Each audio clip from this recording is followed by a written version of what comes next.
Good morning, ladies and gentlemen, and welcome to the Hardwood Nation podcast with your boy CL Anthony and my main man Bryce Ward. What is going on, Bryce? Oh, same as always. Just work, watching basketball. That's it. Don't do much now that I got the two kids. People were shouting to the heavens this week, speaking of the All-Star game and how that we can fix it because they were upset that the Eastern team scored 211 points, which is an All-Star game record. Um, my question for you is, do you think it's just a bunch of noise surrounding the All Star game? Like, should we really give a shit that the players don't play defense in the exhibition game? Like, what really are your thoughts on one, the game, and two, the noise? Um, well, it's nothing new, right? I mean, for as long as I can remember, I think people have been complaining about this game.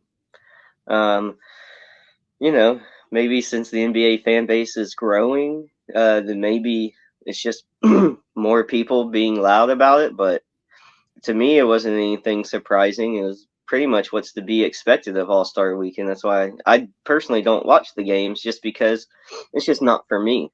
That's fine, but I didn't have lofty expectations for it. I knew what it was going to be.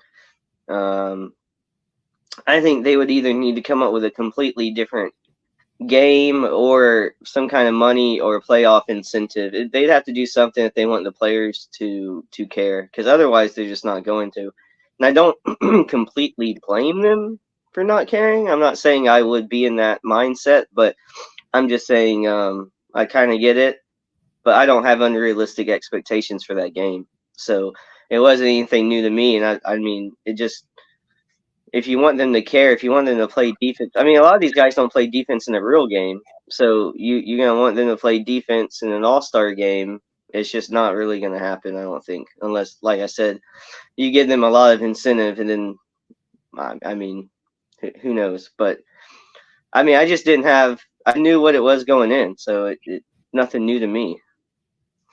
Well, that was going to be my next question: is the fans' like expectations ridiculous, considering we know, especially with this new generation of player, it's strictly what it's supposed to be, an exhibition game.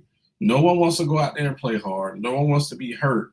Which, in realistic, in the last 30 to 40 years, I can't remember anyone getting hurt in an All Star game anyway. But I'm just saying, like, I, I tend to lean towards the side of who gives a shit. The fans are having unrealistic expectations on this. Um, so that's why I just wanted to know what your opinion was. And they did change the format a few years ago. They went back to the traditional format this year.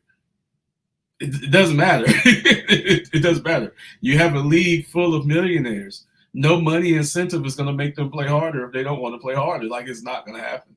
Um, so I think the conversation that is had every year about this game is tiring because Mhm. it's been this way, as you said.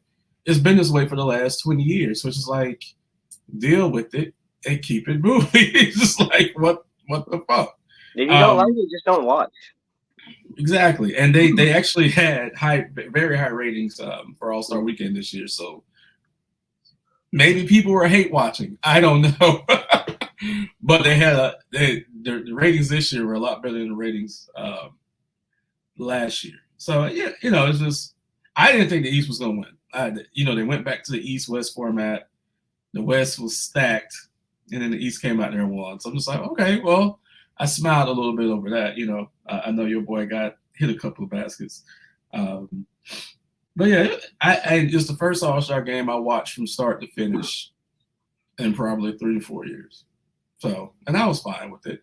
I thought the shooting exhibition was great. I'm like, damn, just everybody just making all these threes and shit. I thought that was great, but hey, it is what it is. I wasn't expecting them to play defense. Who gives a fuck?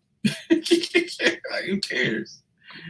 So, another story that popped up from All Star Weekend was, Doc Rivers. He was the Eastern Conference coach, which I disagreed with, but I get it. Mhm. Um, but he was saying how hard it is to come into a team mid-season and try to turn things around quickly, which is a valid statement. Mm-hmm. from a coach in any sport. And then and I'm paraphrasing here. JJ Redick criticized the comment by Doc saying he's already getting ready to make excuses for failing, and it was a little deeper than that, but pretty much he's saying he's already cooking up some excuses for the Bucks failing.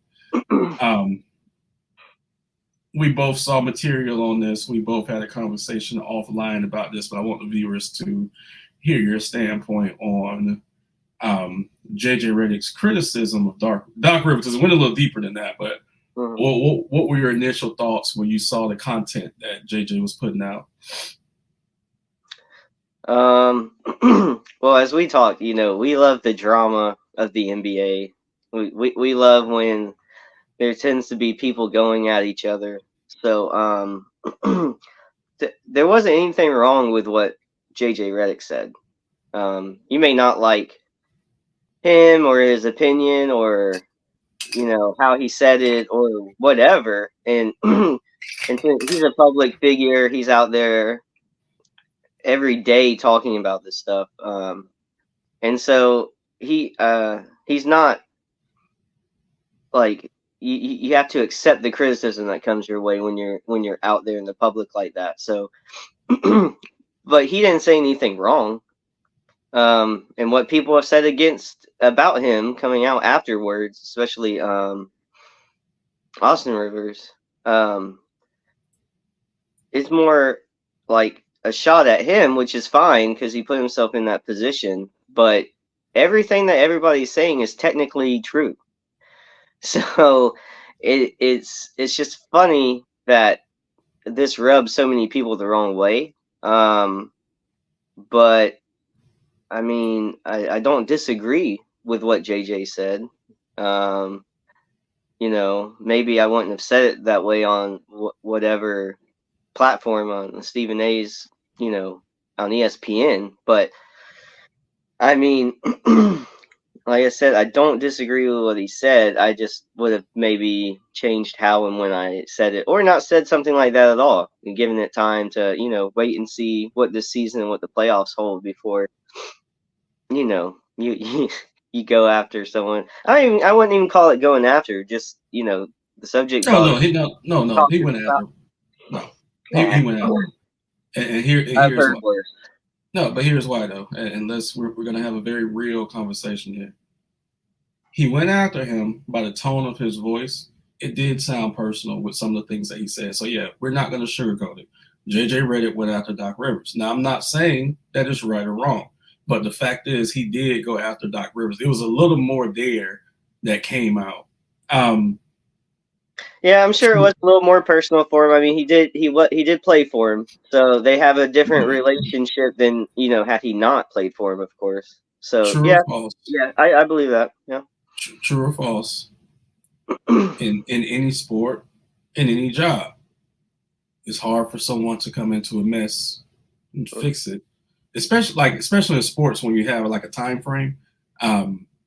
What Doc Rivers said wasn't wrong as far as, hey, I'm here, I'm trying to fix this. It's hard because I didn't have training camp with the team. I wasn't an assistant coach with the team, but he was commentating, and now he has his job. So what he said wasn't wrong either. So that's why I think people were kind of rubbed the wrong way, because it was a little more there from JJ's end, when nothing Doc said was actually inaccurate. We know the Bucks are a mess. I can say that the media is already looking for a scapegoat for the Bucks now that Adrian Griffin has been fired, because the media was sucking the Bucks' dick in the offseason when they got Dame. Everyone was. They were looking over Boston. They were looking over Miami. Milwaukee's going to go to the final. No, they were never going to go to the finals this year. They were never going to be that good this year. And now they move out a coach, and they bring in Doc Rivers. They got off to a horrible start with Doc, but it's going to take time to turn it around. So JJ Redick's critique, how about JJ Redick go coach the team?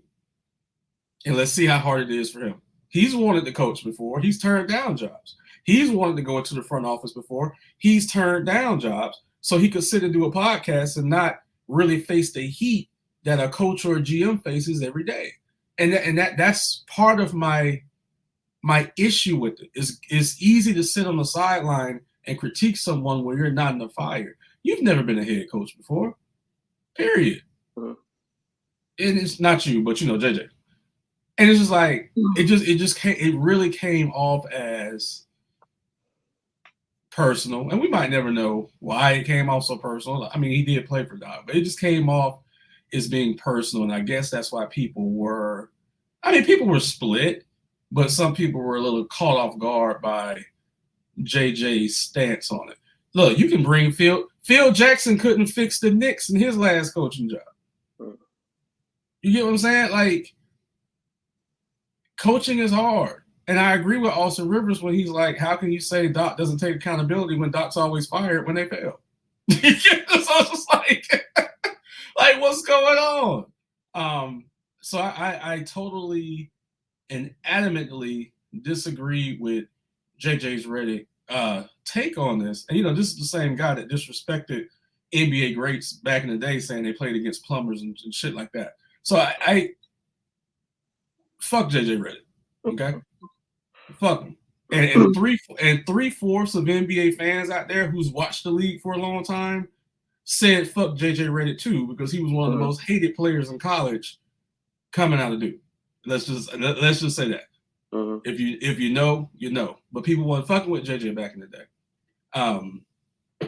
So yeah, any last things? Because I know you mentioned Austin Rivers, and Austin did say, "Hey, my dad's a man. He can take care of himself." But yeah, Austin said some things too. How did you feel about what Austin Rivers said? Because that was a little personal to JJ. So how did you feel about that response from Austin Rivers and Patrick Beverly?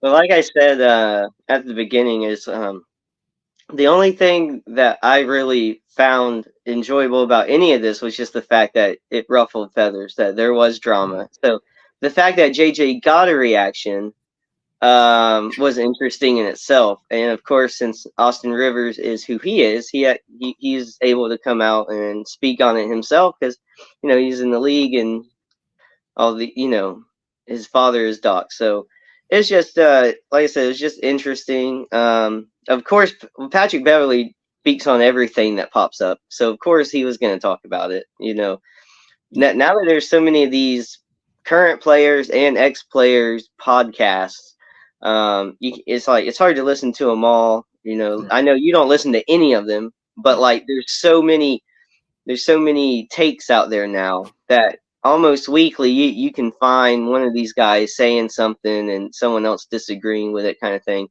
This was a little more publicized, I think, because of, like I said, where he did it and what he said exactly. So, but like I said, I enjoyed the reactions from everybody. So and like I said, I wasn't on one side or the other. I think a lot of what everybody said was true.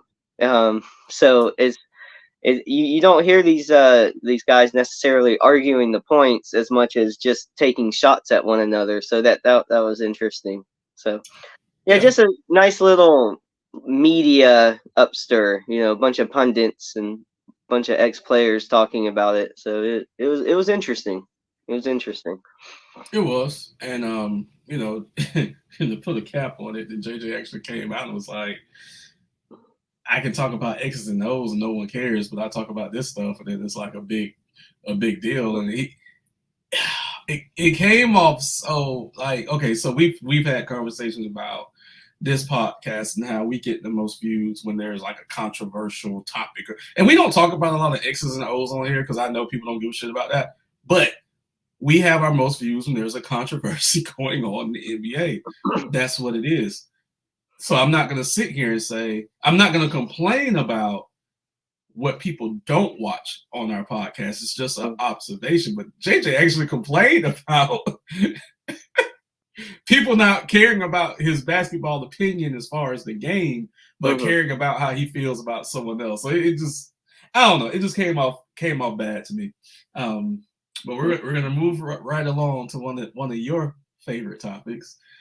Kevin Durant is back in the news again about leadership.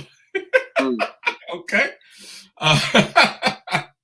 So this was another story that made the rounds. And because Charles Barkley, Phoenix Sun great Charles Barkley, indicated that Kevin Durant is a follower on the Phoenix Suns team and that Devin Booker is actually the real leader of that team. Mhm. We've heard this in the past about Kevin Durant. We've discussed this. I know that you have spoken many times about Kevin Durant being the greatest role player in the history of the NBA.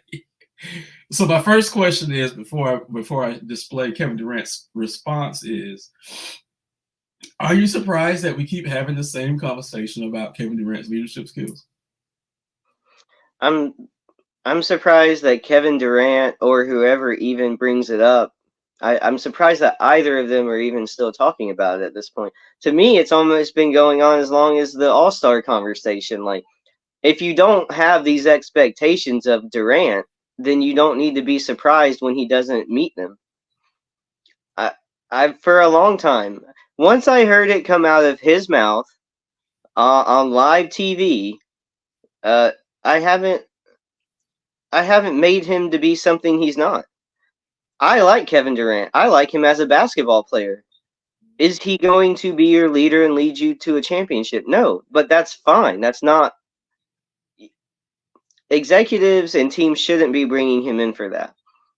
He came from a different team. Of course, that's Booker's team. It was Booker's team before Durant got there. It was going to be Booker's team after Durant. None of this is surprising. It's as old as the All Star conversation we had earlier. To me, don't bring Kevin Durant in to be your leader. He's publicly said he is not that. There's nothing wrong with that. He's being honest about who he is. But if I was him, I wouldn't worry about all the critique at this point. You've said what you've said. If someone wants to come out and say, yeah, you're not the leader of this team, say, yeah, no shit.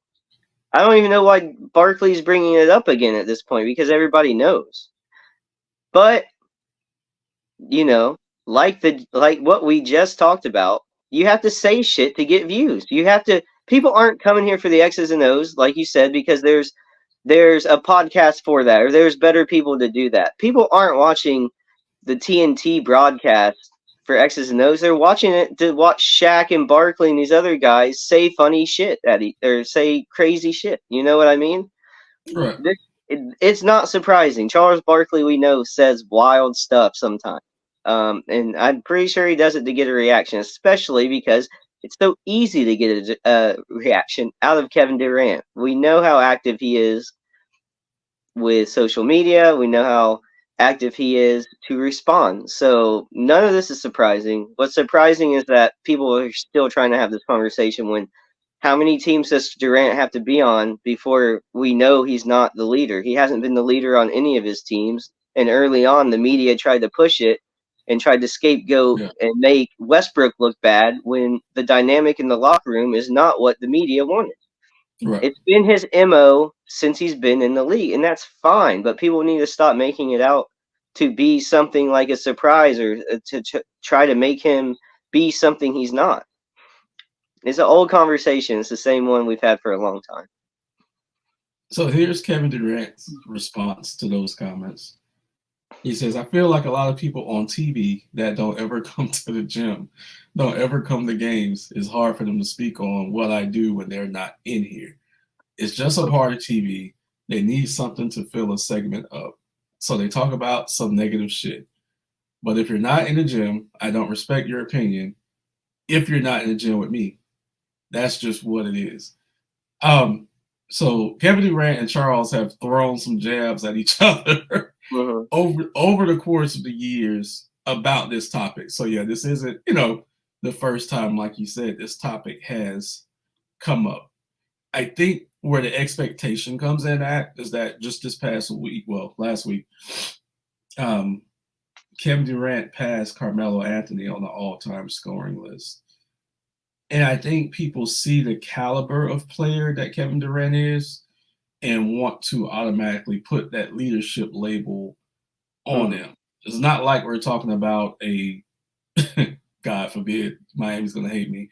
We're not talking about like a Udonis Haslem type player who sits on the bench and doesn't play. We're talking about Kevin Durant. Now, my personal opinion on Kevin Durant is that he's one of the most overrated players in the history of the NBA. Whoever wants to at me, they can at me. I don't care. That's what he is. But when they see a player of his caliber, of his scoring prowess, they want to put that leadership label on him, right or wrong, because he's going to go into the Hall of Fame. He's already the top 10 in scoring. But And he does have. it is wrong. It is wrong. What do you mean? Fans want. That's what you kept saying. Fans want to put that on him because that's what they're used to seeing from someone who can score. It might be kind of an anomaly, but Kevin Durant's not that. That's on the fans. That's not on Kevin Durant ever coming out and saying anything. He might send mixed signals because he does have a type of mentorship role with younger players in the league. I mean, Paolo went in and worked out with him, right? So I know that's not the first guy that's done that. So, but I think there's a difference in being a mentor and teaching guys and being the main guy in the locker room who's the leader of the team. And he's never claimed to be that. It's on the fans for mixing it up. It's the fans shouldn't expect more out of him than he has said just because he can dump 30. Right. It's just what they're used to. I'll make another statement. I don't think Kevin Durant cares about basketball.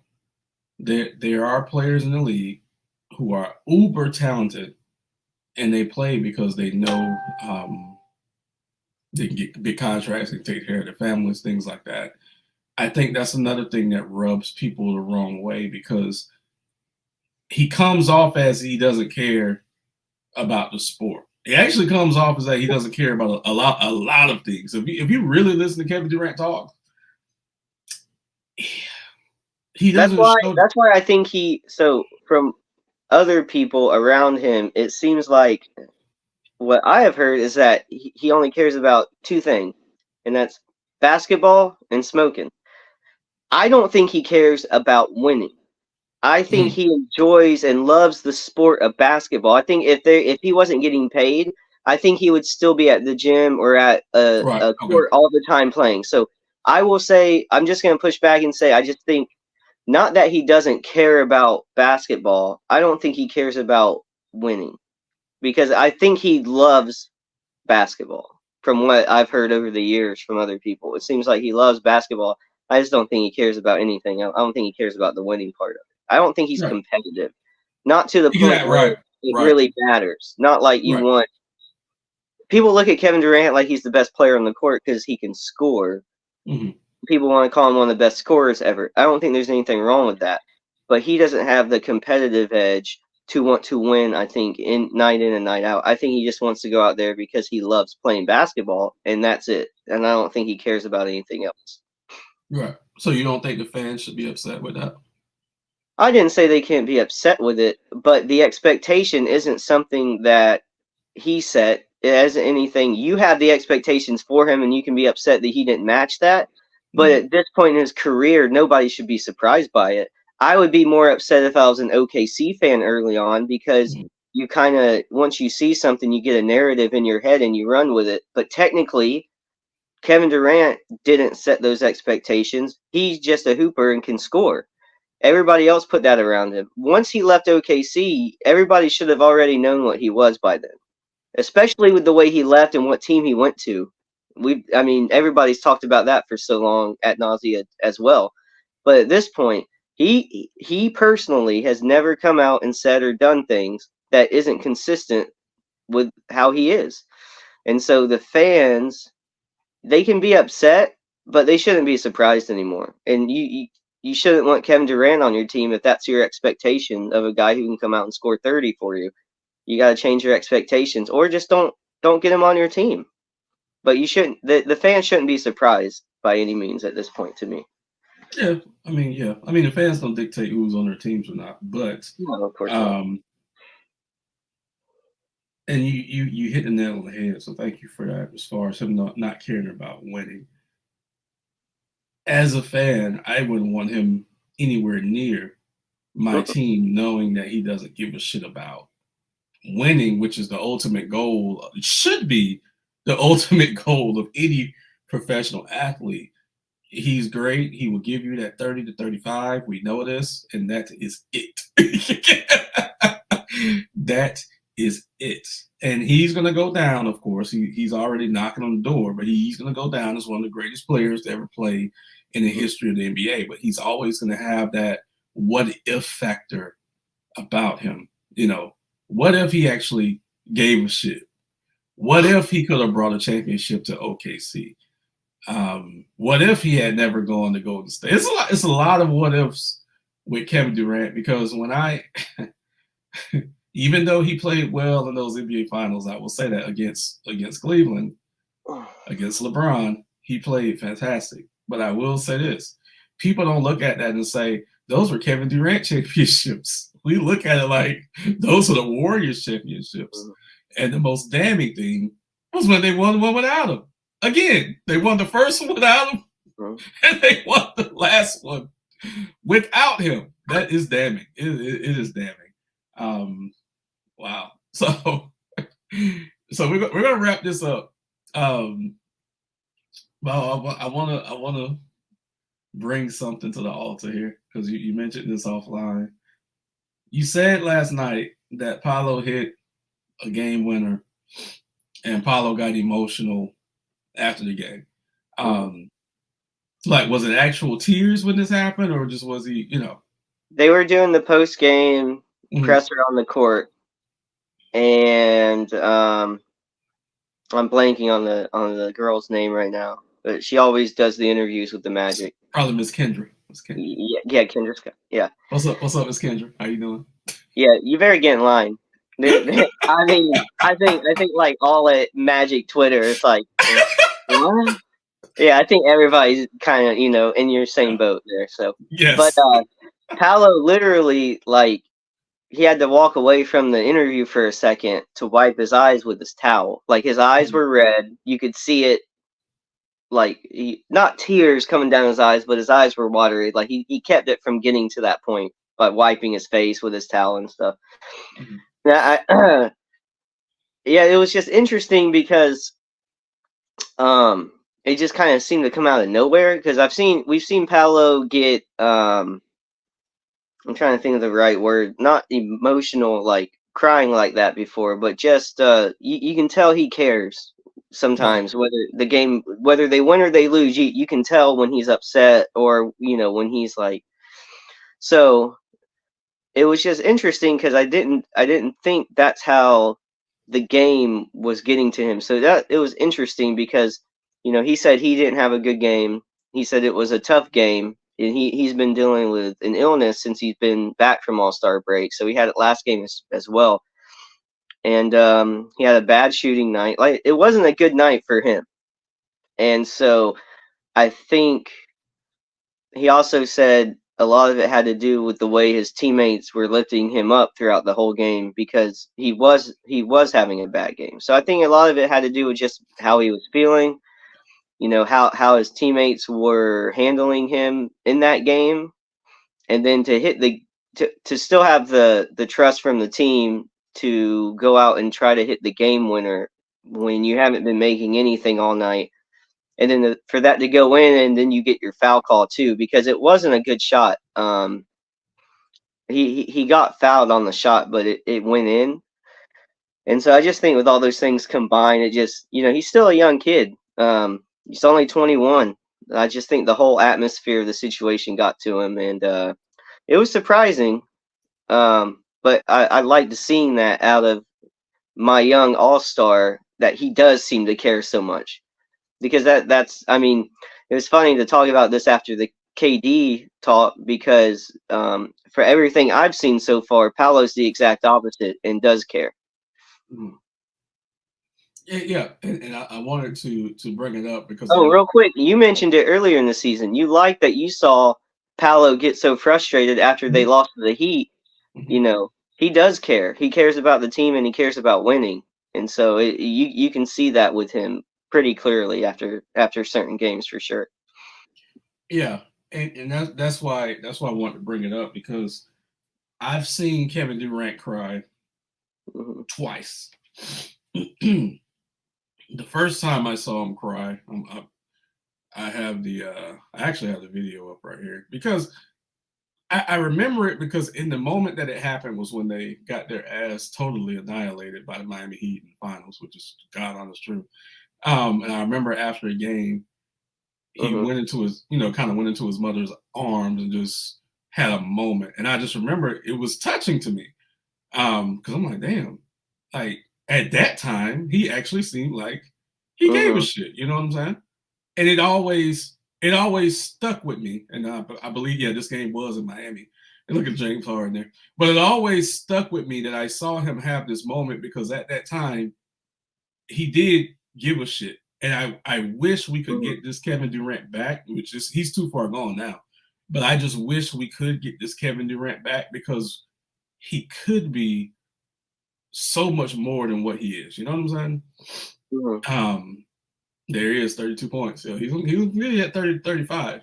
And I remember watching that game with Paolo in Miami, and they were bunnies. He left him at the rim, two bunny shots. And I liked the fact that he was so angry, but not in a bad way. But I liked the fact that he was angry and upset at himself for missing those shots. And I think that could be another reason on why he was emotional last night because he actually, he got one to go in. So Mm-hmm. I like the kid. I just hope he keeps that. I hope he keeps it and Mm-hmm. not end up like Kevin Durant. But I hope Paolo keeps that passion because it'll get you through some tough times. So, yeah. I know it's early on, but I don't think I'm gonna have to we're gonna have to worry about that with Paolo. I'm just saying. I hope he keeps that passion. So, on that note, we're gonna wrap it up for this week's episode of the Hardwood Nation podcast. Please like, subscribe, and share our content. Drop comments below. We always respond. Everyone stay safe, and we are out.